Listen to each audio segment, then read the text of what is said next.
జిల్లా పొరుమామిళ్లలో ఘోర రోడ్డు ప్రమాదం సంభవించింది. ఈ ప్రమాదంలో ముగ్గురు మృతి చెందారు. పోరుమామిళ్ల కాలువ కట్ట సమీపంలో ఆటోను ప్రైవేట్ ట్రావెల్స్ బస్సు ఢీకొనడంతో ఈ ప్రమాదం జరిగింది. ఈ ప్రమాదంలో అక్కడికక్కడే ఇద్దరు మృతి చెందగా, ఇద్దరు పరిస్థితి విషమంగా ఉంది. మరో నలుగురికి తీవ్ర గాయాలు అయ్యాయి. గాయాలైన వారిని నలుగురిని పోరుమామిళ్ల ప్రభుత్వ ఆసుపత్రికి తరలించారు.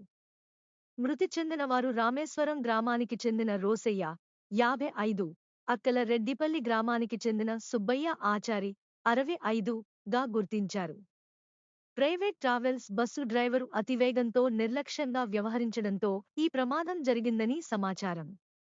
సంఘటన స్థలానికి చేరుకున్న పోరుమామిళ్ల పోలీసులు కేసు నమోదు చేసి దర్యాప్తు చేపట్టారు.